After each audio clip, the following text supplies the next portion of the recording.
Gold trusted gold buyers. మీరు తాకట్టు పెట్టిన బంగారాన్ని విడిపించి ఈ రోజు ఉన్న మార్కెట్ ధరకు కొనబడను.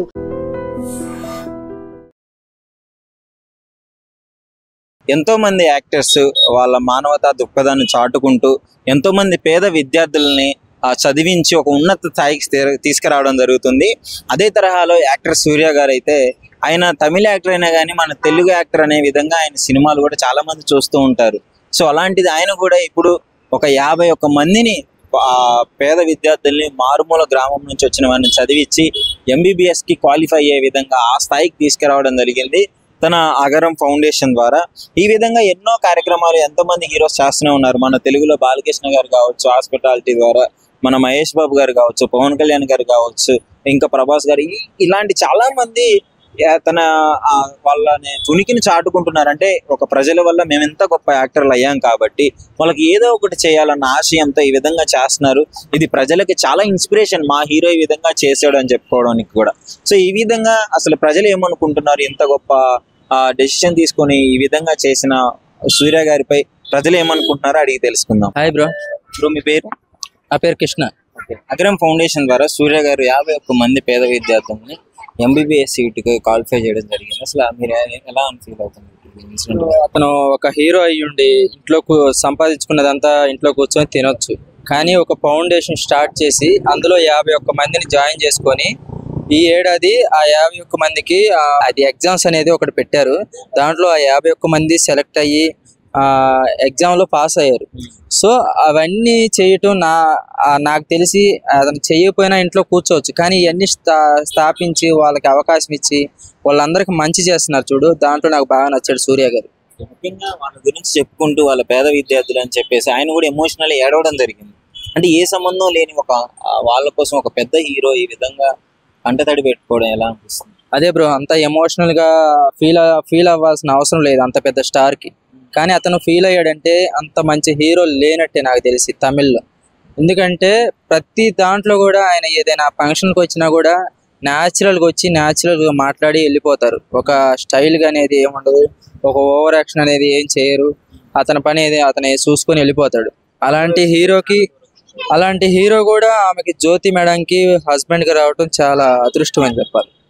సో మొత్తానికి హీరోస్ ఇలా ఇన్స్పిరేషన్ గా ఉంటే చాలా మందికి బెటర్. ఇలాంటి హీరోలు ఇంకా ఇతను చూసి మన తెలుగు ఫిలిం ఇండస్ట్రీ వాళ్ళు కూడా మహేష్ బాబు గారు చేసినట్టు, రామ్ చరణ్ గారు చేస్తున్నట్టు, ఇంకా కొంతమంది ఇలాగే కొంతమంది జనాల మధ్యలో నిలిచిపోవాలని ఇలాగే కొంతమంది స్థాపించి వాళ్ళకు కూడా అవకాశాలు ఇండస్ట్రీలో కానీ బయట కానీ ఎవరైనా పేదవాళ్ళు ఉంటే వాళ్ళకి సహాయం చేయటం కానీ కొత్తగా ఇలా నేర్చుకుంటా పోతే ఒకరిని చూసి ఒకరు మంచోళ్ళుగా మన మధ్యలో నిలిచిపోతారు. యాక్టర్ సూర్య గారు 51 మందిని ఎంబీబీఎస్ చదివి క్వాలిఫై అవ్వడం జరిగింది ఎగ్జామ్. సో ఎలా అనిపిస్తుంది, వాళ్ళు డాక్టర్లు అయినట్టే? ఇంకా సార్ నాలాంటి మిడిల్ క్లాస్ వాడికి నాకు 2 పిల్లలు, నా పిల్లలకి నేను ఎంత కష్టపడుతున్నానో ఎంత చేస్తున్నానో ఆ బాధ నాకు తెలుసు. ఒక తండ్రిగా ఆలోచించి పేద ప్రజలు, నేను సినిమా మీదే హీరో కాదు రియల్ లైఫ్లో హీరో అని చెప్పి ఫస్ట్ ఎవరు స్టార్ట్ చేసింది పునీత్ రాజ్ కుమార్, కన్నడ సూపర్ స్టార్. మన ఇండస్ట్రీ కాదు, మన ఏరియా కాదు, కన్నడ సూపర్ స్టార్. ఆయన చనిపోయేంత వరకు కూడా ఇది జనానికి ఇది చేస్తున్నాను అది చేస్తున్నానని ఒక్కడు కూడా బయట పెట్టలేదు. నేను ఇది చేస్తున్నాను. అతను చనిపోయిన తర్వాత ప్రపంచానికి తెచ్చింది. ఇది కూడా చేయటం చాలా గొప్పగా ఉంది. మహేష్ బాబు గారు కూడా చేస్తున్నారు మన తెలుగులో. మన మహేష్ బాబు గారు కూడా చేస్తున్నారు. కొంతమంది చేస్తున్నారు, కొంతమంది పేరు తెచ్చుకోలేదు బయటికి మేము ఇది చేస్తున్నాం అది చేస్తున్నాం. ఇప్పుడు బాలయ్య బాబు గారు ఉన్నారు, వాళ్ళ అమ్మగారు ఏ వ్యాధితో అయితే చనిపోయారో అదే కాన్సెప్ట్తో ఒక పెద్ద హాస్పిటల్ కట్టి మన 2 తెలుగు రాష్ట్రాలకి హెల్ప్ చేస్తున్నారు. అలా ఇంకొక హీరో, నేను తెర మీదే హీరో కాదు రియల్ లైఫ్లో హీరో అండి. ఒక సూర్య గారిని నేను ఒక 2 బిడ్డల తండ్రిగా నేను చాలా హ్యాపీ ఫీల్ అవుతున్నాను. ఇంకో విషయం ఏంటంటే క్వాలిఫై అయిన ఎవ్వరు కూడా డబ్బులున్న వ్యక్తులు కాదు, కనీసం ఒక పూట తినడానికి కూడా ఇబ్బంది పడే కుటుంబం నుంచి వచ్చిన వాళ్ళు. సో వాళ్ళ పేదరికం వాళ్ళని ఆపలేకపోయింది. ఇప్పుడు ఇంత గొప్ప అవకాశాన్ని వచ్చినప్పుడు వాళ్ళు యూజ్ చేసుకున్నారు మంచిగా చదువుకొని. అది ఎలా అనిపిస్తుంది? నాకు వాళ్ళ తల్లిదండ్రులకి థ్యాంక్ యూ చెప్పాలి. ఆ తల్లిదండ్రులు నేర్పిన విధానాన్ని, నా తండ్రి పడుతున్న కష్టం, నా తల్లి పడుతున్న కష్టం అని వాళ్ళు ఓపెన్గా చెప్పారు. నా తల్లి ఆ పని చేస్తుంది, నా తండ్రి ఈ పని చేసేవాళ్ళు, నా అదే అని చెప్పి ఆ బాధని బయటికి రానియకుండా బయట కాకుండా వాళ్ళు నేను చదవాలి, నేను 10 మందిలో పేరు తెచ్చుకోవాలి అని ఆ యూత్కి ఎప్పుడైతే మనసులో నాటుకుందో స్పాన్సర్గా ఆయన చేయాల్సింది చేశాడు. ఇప్పుడు ఎవరైనా నువ్వైనా 10 లక్షలు ఇవ్వచ్చు, ఆయనైనా 10 లక్షలు ఇవ్వచ్చు. నాలో విషయం లేదనుకో నేనేం చేయలేను. వాళ్ళు తన కష్టాన్ని, నేను పడుతున్న కష్టాన్ని ముందు పిచ్చరు నా కుటుంబం ఇబ్బంది పడకూడదని వాళ్ళు నడుం కట్టి చదివి సాధించి ఈ రోజున స్టేజ్ మీద నిలబడ్డారు. అలాగా ప్రతి ఒక్కరు యూత్ కూడా ఎవరైనా సరే మనం చదవాలి, నా కుటుంబం కావాలి, నా తండ్రిని ఒక గొప్ప స్థాయిలో తీసుకెళ్ళాలి, నా తల్లిని ఒక గొప్ప స్థాయిలో తీసుకెళ్ళాలని. ఇప్పుడు స్పాన్సర్స్ ఎక్కడైనా వస్తారు. ఇప్పుడు కొన్ని గవర్నమెంట్లు స్కాలర్షిప్ కూడా ఇస్తాయి. ఎందుకు ఇస్తాయి? చదవాలి అని, బాగా చదవాలి అని. మనం అమెరికా అని కానీ, లండన్ కానీ, ఎక్కడ న్యూజిలాండ్ కానీ ఎక్కడైనా మన దేశాల్లోకి వెళ్ళినా, దుబాయ్ కంట్రీ అయినా కానీ ఓన్లీ నీకేం కావాలి? చదువు. నువ్వు డాక్టరా, ఇంజనీరా, సివిల్ ఇంజనీరా, ఎన్ని కావాలంటే ఏంది? నీలో టాలెంట్ ఉండాలి, నీలో విషయం ఉండాలి. నువ్వు ఎంత కష్టపడితే అంత రాడుకెళ్తావు. దానికి నిదర్శనం నీలో ఉన్న కష్టాన్ని, శ్రమను చూసి నీకు ఏంటి మైనస్? చదువు. చదువుతో డబ్బు లేదు, చదువు ఉంది, డబ్బు లేదు.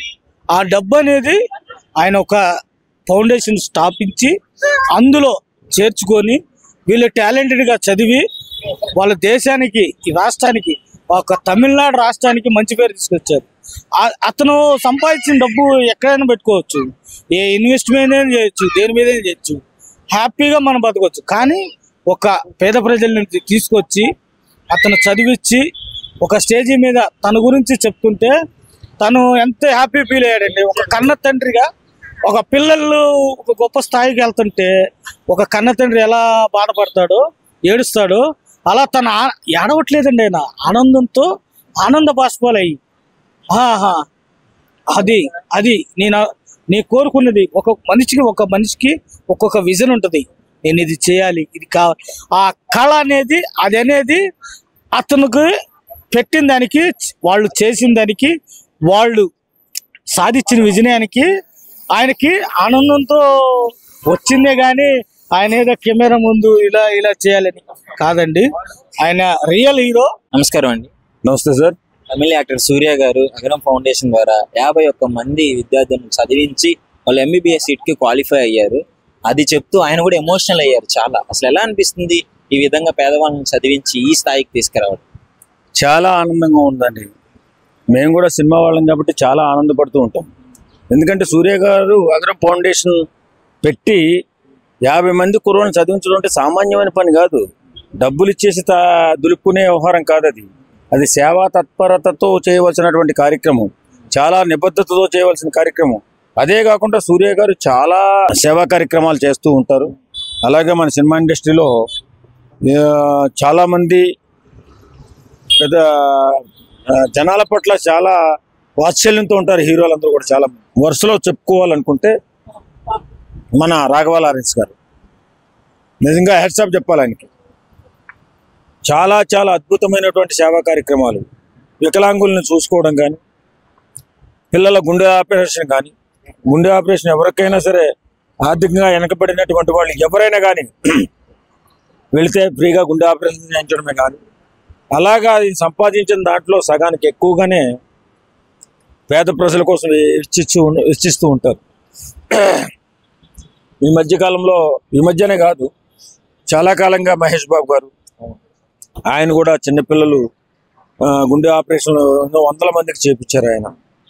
ఇప్పుడు ఈ మధ్య సినిమా హీరోలు ప్రతి ఒక్కరూ కూడా మనల్ని అభిమానులు ప్రజల నుంచి మనం సంపాదించుకుంటున్నాం. మనం సంపాదించిన దాంట్లో ఎంతో కొంత ప్రజల సేవకు ఉపయోగించాలని సినిమా వాళ్ళు మాత్రం చాలా అద్భుతమైన కార్యక్రమాలు చేస్తున్నారు. పవన్ కళ్యాణ్ గారి గురించి చెప్పుకుంటే ఆయన సేవకు అంతే లేదు. నిజంగా మనుషుల్లో దేవుడు అంటారు. అలాగే బాలయ్య బాబు కానీ, చిరంజీవి గారి గురించి ప్రత్యేకంగా చెప్పాలా. ఆయన సేవ చేసినటువంటి చాలా చాలా కార్యక్రమాలు జనాలకు తెలియనివ్వకుండా చూస్తూ ఉంటాడు. ఎందుకంటే ఎందుకులే మనకి ఈ మధ్యకాలంలో కరోనా వచ్చిన తర్వాత 30 కోట్లు పెట్టి ఆక్సిజన్ సిలిండర్లు రెండు రాష్ట్రాలకి సప్లై చేయడమే కాకుండా చాలా చాలా మందిని బ్రతికించినటువంటి మహానుభావుడు చిరంజీవి గారు. ఆయన సేవకి అసలు అంతే లేదు. చాలా మంది కావాలని ఆయన అంటమే కదా, ఆయన ఎవరిని కూడా ఏ ఒక్కరోజు ఒక మాట అన్న తెలియదు ఆయన. అంటే అసలు ఇట్లా సినీ హీరోలు అందరూ వాళ్ళ డబ్బులు ఇవ్వాల్సిన అవసరం లేదు, బట్ వాళ్ళు ప్రజల గురించి ఆలోచించి ఈ రకంగా ఒకళ్ళ తర్వాత ఒకళ్ళు ముందుకు వచ్చి ఇలా హెల్ప్ చేయడము ఏమనిపిస్తుంది? నిజంగా చాలా ఆనందంగా అనిపిస్తుంది అండి. ఎందుకంటే చాలా మంది అట్టడుగు నుండిపోయి ఎలాంటి అవకాశాలు లేక ఒకవేళ ఆరోగ్యం పాడైపోతే బాగు చేయించుకోలేక ఆస్తులు అమ్మేసుకుని సర్వనాశనం అయిపోయిన వాళ్ళు చాలా మంది ఉన్నారు. అలాంటి వాళ్ళందరికీ కూడా వీళ్ళు దారి చూపుతూ ఈ ఆపరేషన్ వ్యవహారంలో చిన్నపిల్లల ఆపరేషన్లో కనీసం ఒక్కొక్క ఆపరేషన్కి 5 నుంచి 10 లక్షలు ఖర్చు అవుతుంది. అలాంటిది కూడా మహేష్ బాబు గారు 100 మందికి ఆపరేషన్ చేపిస్తున్నారు. ఈ కరోనా సమయంలో కూడా ఆయన కూడా చాలా మందికి సాయం చేశారు. సినిమా ఇండస్ట్రీ ఈరోజు అన్నగారు ఒకప్పుడు ఎన్టీఆర్ గారు సేవా దృక్పథంలో చాలా అకుంఠిత దీక్షతో ప్రజల పట్ల అభిమానంతో ఉండి సేవా కార్యక్రమానికి దిక్సూసిగా నిలబడి ఎన్టీఆర్ గారిని పరంపరగా తీసుకుని ఇవాళ సినిమా యాక్టర్లు చాలా మంది అందరూ కూడా ఇవాళ సేవా కార్యక్రమాల్లో ఉన్నారు. నిజంగా చాలా ఆనందంగా ఉంది. ఇలాగే డబ్బున్న వాళ్ళు అందరూ చేస్తే దేశంలో ఒక్క పేదవాడు కూడా అనారోగ్యం గురించి బాధపడకుండా భయపడకుండా గుండెల మీద చేసుకుని బతికే రోజులు వస్తాయి. నమస్కారం అండి. నమస్తే అన్న. యాక్టర్ సూర్య గారు తన ఫౌండేషన్ ద్వారా 51 మందిని MBBS సీటు క్వాలిఫై చేసి డాక్టర్లు చేయడం జరిగింది. సో దాని మీద మీ అభిప్రాయం ఏంటి? అది మొన్ననే చూసానండి, అది చూపెట్టారు. సూర్య గారు కూడా పాపం ఆయన ఎమోషనల్ గా ఫీల్ అయిపోయాడు. ఇలానే పాపం పేదోళ్ళు ఉంటారు కదా, ఏమి లేని వాళ్ళు ఉంటారు కదా, వాళ్ళని కూడా ఇప్పుడు మన హీరోలు కొంచెం ముందుకు వచ్చి కూడా వాళ్ళని చదివించాలని కోరుకుంటున్నారు. ఎందుకంటే ఒక హీరో ఈ విధంగా చేయాల్సిన అవసరం లేదు, కానీ ప్రజల వల్లే వీళ్ళు ఈ స్థాయికి వచ్చారు కాబట్టి ఆ కృతజ్ఞతతో ప్రతి హీరో ఈ విధంగా చేస్తున్నారు కదా, మీకు ఎలా అనిపిస్తుంది యాజ్ ఎ సినిమా ఆడియన్ గా? ఇక అన్న ఇప్పుడు ఏం లేని వాళ్ళని అంత చదివించి పై లెవెల్ గా డాక్టర్లు చేసినంటే ఎవరికైనా మంచిగా అనిపిస్తుంది కదా. అవును అవును. అంటే వాళ్ళ పేదరికానికి ఒక బ్రిడ్జ్ లా మారి ఒక ఈ స్థాయికి తీసుకురావడం జరిగింది. అదే కరెక్ట్ అన్న. మన తెలుగు హీరోలు కూడా చాలా మంది, ఇప్పుడు బాలకృష్ణ గారు కావచ్చు, మహేష్ బాబు గారు కావచ్చు, పవన్ కళ్యాణ్ గారు కావచ్చు, ఎంతో మందికి హెల్ప్ చేయడం జరుగుతుంది. ఈ రకంగా ఒక హీరోని చేయడము మీకేమనిపిస్తుంది చెప్పండి? ఏమనంటే ఇక మంచిగా అన్న ఇప్పుడు ఇప్పుడు పేదోళ్ళని చదివిస్తున్నారంటే ఎవరికైనా మంచి అనిపిస్తుంది కదా. అలా కూడా కొంతమంది ముందుకు రావాలి. ఏమి లేని అలానే చదివించాలని మనస్ఫూర్తిగా కోరుకుంటున్నాను. Hi bro. హాయ్ బ్రో, మీ పేరు? హర్ష ప్రభాస్. ఓకే. అయితే ఈ మధ్య కాలంలో యాక్టర్స్ ప్రజలకి చాలా హెల్ప్ చేయడం జరుగుతుంది కదా, ఆ తరహాలోనే సూర్య గారు 51 మందిని MBBS సీట్ క్వాలిఫై అయ్యేలా చేశాడు చదివించి. సో ఎలా అనిపిస్తుంది ఇన్సిడెంట్ మీకు?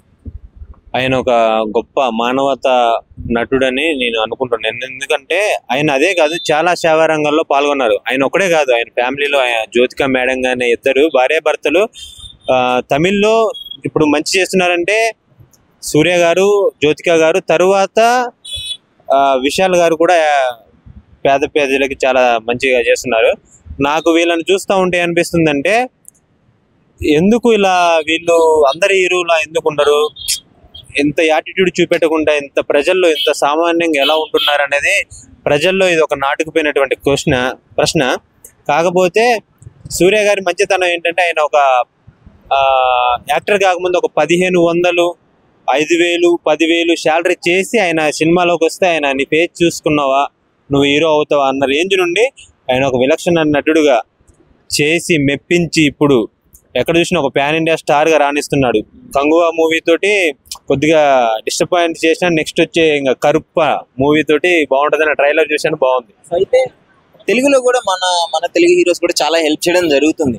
ఒక యాక్టర్ ఈ విధంగా ప్రజల వల్ల నేను ఎంత ఎదిగాను, వాళ్ళకి ఏదో ఒకటి చేయాలన్న ఆశయంతో ఈ విధంగా వెళ్ళడము ఆడియన్స్ కి ఎలా అనిపిస్తుంది, వాళ్ళ ఫ్యాన్స్ కావచ్చు. కానీ అలాంటి వాళ్ళు లేకపోతే చాలా మంది పేద ప్రజలు వాళ్ళ లక్ష్యాన్ని సాధించలేరు అనమాట. సూర్య గారి లాగా ప్రతి ఒక్క యాక్టర్ అండ్ పొలిటీషియన్ డబ్బు దాచుకోవడం కాదు, ప్రజలకి దానం చేయాలి, మనకున్నంత ఉంటే చాలు. ఎందుకంటే మన చిన్నప్పటి నుండి పద్యాలు వింటూ ఉంటాం, ఏంటంటే రాజుని ఎంత సంపాదించినా పోయేటప్పుడు మాత్రం ఏమి పైకి పట్టకపోలేమంటారు కదా. అలాగే సూర్య గారు కూడా మంచి పనులు చేస్తున్నారని నేను అనుకుంటున్నాను, చేస్తారు ఫ్యూచర్లో కూడా. ఆయన ఉన్నా లేకపోయినా ఆయన చేసిన మంచి పనులు అయితే కొనసాగుతుంటాయి. ఆయన ఇప్పుడే కాదు, ఇంకా స్థిరస్థాయిగా ఆయన పేరు అనేది ఉంటుంది. ఇప్పుడు ఒక కన్నడలో పునీత్ రాజ్ కుమార్ చూడండి, ఆయన చనిపోయినా ఆయన ఈ సేవ గురించి చాలా సేవా కార్యక్రమాలు చాలా చేశారు. ఆయన చనిపోయినా కూడా వాళ్ళ ఆవిడ పునీత్ రాజ్ కుమార్ సార్ వాళ్ళ మేడం ఇంకా కంటిన్యూ చేస్తుంది. శివరాజ్ కుమార్ గారు కూడా అందులో పాలు పంచుకుంటున్నారు. కన్నడ ఇండస్ట్రీలో కూడా ఎటువంటి యాక్టర్స్ ఉన్నారు అంటే చాలా గొప్ప చెప్పుకోదగ్గ విషయం. పునీత్ రాజ్ కుమార్ ఒక దేవుడు లాంటి వ్యక్తి. అందరూ కూడా దాన్ని నమ్ముతారు, ఎందుకంటే ఆయన ఒక దేవుడు అనంటే అందరికి. ఆ ఊర్లో విగ్రహాలు అవన్నీ చూస్తూ ఉంటే మనకు అక్కడ పవన్ కళ్యాణ్కి ఎంత క్రేజ్ ఉంటుందో అంతకంటే ఎక్కువ ఉంటుంది కన్నడలో ఆయనకి. ఆయన ఎక్కడున్నాడో కానీ ఆయన మనశ్శాంతి, ఆయన ఆత్మ శాంతి ఉంచారు. ఆయన నమస్కారం అండి. అన్న, సూర్య గారు 51 మందిని MBBS క్వాలిఫై అయ్యేటట్లు చేశాడు, చదివించి. అంటే వాళ్ళ అగ్రం ఫౌండేషన్ ద్వారా ఇక ఇలా చేయడం జరిగింది. దాని గురించి మీ అభిప్రాయం ఏంటి? చాలా మంచి పని అండి. సూర్య గారు ఈ ఒక్క పని కాదు, చిన్నపిల్లల గురించి కూడా ఎన్నో కార్యక్రమాలు చేశారు. నేను చూసిన వీడియోలో అయితే 51 మందిని చూడలేదు, కానీ ఒక 15 మంది అయితే నేను చూశానండి. 15 మందిలో ఒక అతను కుంటి అతను ఉన్నాడు. కుంటి వాళ్ళని అసలు పట్టించుకోవాలి, ప్రభుత్వం పట్టించుకోదు. నా ఫీల్డ్లో అంటే నేను యాక్టింగ్ ఫీల్డ్లో ఉన్నాను, నా ఫీల్డ్లో ఒక కుంటి అతను ఉన్నాడు. ఆయనకు ఇప్పటివరకు కూడా గుర్తింపు కార్డు ఇవ్వలేదు గవర్నమెంట్. గుర్తింపు కార్డు ఇస్తే కనీసం ఎస్టీడీ బూత్ అన్న పెట్టుకుందాం అని చెప్పేసి చూసిండు ఆయన కాలంలో. ఇప్పుడు గుర్తింపు కార్డు వస్తే కనీసం ట్రైన్లో ఫ్రీ టికెట్ దానికంటే అప్లై చేసుకుందాం అని చెప్పి పెట్టుకున్నాడు, కానీ గుర్తింపు కార్డు ఇవ్వలేదు ప్రభుత్వం. అటువంటిది ఒక కుంటి అతను, అంటే కాలు వంకర పోయిన అతను, తనను కూడా MBBS డాక్టర్ చేసిండు. అంటే అటువంటి వాళ్ళు 51 మందిలో ఇంకెంతమంది ఉన్నారు? డబ్బులు లేని వాళ్ళను పట్టించుకోరండి ఫస్ట్ ఆఫ్ ఆల్. అంతేందుకు ఎక్కడో ఏదో కాదు, నా సినిమా ఇండస్ట్రీలో పట్టించుకోరు. ఇప్పుడు మీకు కూడా తెలిసిన వాళ్ళు ఎవరైనా ఉంటే వాళ్ళ దగ్గర 10 పైసలు ఉంటే ఆ పిలువురా అని చెప్పి అంటారు. అటువంటిది ఏమీ లేని వాళ్ళను తను వెతికి ఇన్నేళ్ళుగా వాళ్ళని పోషిస్తూ వాళ్ళ ఖర్చులన్నీ పెట్టుకుంటూ వాళ్ళ ఫీజులన్నీ కట్టుకుంటూ 51 మందిని ఆయన డాక్టర్ని చేశాడంటే 51 మంది ఇంటూ 10 వేసుకోండి, అంటే కనీసం 500 మంది ఆయన చేతిలో ఉన్నారు అన్నట్టు. అందులో 51 మంది డాక్టర్లు అయ్యారు అంటే 500 మంది ఇంకా వెయిటింగ్లో ఉన్నారు. వాళ్ళు కూడా రేపు పొద్దున్న వస్తారు. కాకపోతే ఈ విషయాలన్నిటి ఆయన చేస్తున్నప్పుడు కొద్ది ప్రచారం కావాలండి. నాకు ప్రచారం వద్దు అని చెప్పి మీరు ఆగితే మాలాంటి వాళ్ళే బాధపడతారంట. అంటే మాలాంటి గరీబ్ వాళ్ళు, మాలాంటి పేదవాళ్ళు అనేది మీలాంటి వాళ్ళ ఆపనహస్తం కోసం ఎదురు చూస్తున్నారు. మాకు తెలియకపోతే మేము ఎలా మిమ్మల్ని రీచ్ అవుతాం? అంటే మీ ఫోన్ నెంబర్ కానీ, మీ డీటెయిల్స్ కానీ, మీ వెబ్సైట్ కానీ మాకు తెలిస్తే మాలాంటి వాళ్ళు చాలామంది ముందుకు వస్తారండి. మీలాంటి వాళ్ళ ఆసరాతో పైకి ఎదగాలని చెప్పి చూస్తారు. ఈయన చేసిన పని అనేది 100% స్వేచ్ఛగా చేసిన పని, ఒక దేవుడు ధర్మాత్మకంగా చేసిన పని. సో అంటే ఆయన కూడా ఎమోషనల్ ఉండడం జరిగింది. ఒక ఓన్ ఫ్యామిలీలో వాళ్ళ బిడ్డలు ఏ విధంగా ఒక మంచి స్థాయికి వస్తే వాళ్ళ తండ్రి ఫాదర్ ఎమోషనల్ అవుతాడో ఆ రకంగా అవ్వడం జరిగింది. అంటే ఏ సంబంధం లేని వాళ్ళ కోసం ఈయన ఈ రకంగా ఎమోషనల్ ఇంత జెన్యూన్. ఫస్ట్ ఆఫ్ ఆల్ మన ఫ్యామిలీలో చూస్తామండి, మన ఫ్యామిలీలోనే తెలుస్తుంది. మన కొడుకు అనేవాడు అంటే మన ఈ ఫ్యామిలీలో ఎవరికి ఫ్యామిలీ అయినా కానీ మన కొడుకు అనేవాడు 10th క్లాస్ పాస్ అయిన అనుకోండి సంతోషం ఉంటుంది. ఫస్ట్ క్లాస్ వచ్చింది అనుకోండి నలుగురు చెప్పుకుంటాం. అదే ఫస్ట్ క్లాస్ కాకుండా స్కూల్ ఫస్ట్ వచ్చాడు అనుకోండి పిలిచి మరీ చెప్పుకుంటాం. అటువంటిది 51 మందిని డాక్టర్ చేశాడండి. ఒక్కొని డాక్టర్ చేసి చూపించమని చెప్పండి, మధ్యతరగతి వారం కానీ కాని పని అది. అప్పులు చేయాలి ఒక్కొని చేయడానికి. అటువంటిది 51 మంది చేశాడు ఆయన. ఆయన చేసినప్పుడు ఆ స్టేజ్ మీద వాళ్ళు వచ్చినప్పుడు ఆయన కళ్ళ నుంచి నీళ్లు మనకు స్పష్టంగా కనిపించాయి. అంటే నా కొడుకులు, నా కూతుళ్ళు వాళ్ళు డాక్టర్లుగా పాస్ అయ్యారు, వాళ్ళు గెలిచారు. అంటే తన గెలుపుని తన గెలుపుగా భావించాడు ఆయన. నిజంగా ప్రస్తుతం ఉన్నటువంటి సమాజం దేనికి ప్రయారిటీ ఇస్తుంది? ఆర్థిక సంబంధాల చుట్టూ మాత్రమే తిరుగుతుంది. మళ్ళీ ఎన్నికలంగానే చాలా విరక్తి కలుగుతాం. మంచి అనిపిస్తుంది కదా, లేడీస్ కూడా ఛాలెంజింగ్ జాబ్స్ చేసినప్పుడు చాలా బాగుంటది. ట్రాఫిక్ అసిస్టెంట్స్ గా నియమించిన ట్రాన్స్జెండర్స్ అందరితో సాల్యూట్ చేయించుకుంటున్నారు. ఫుడ్ డెలివరీ ఇవ్వటానికి వెళ్ళినటువంటి డెలివరీ బాయ్ అనిల్ పై కళ్ళ ముందు పెళ్ళండి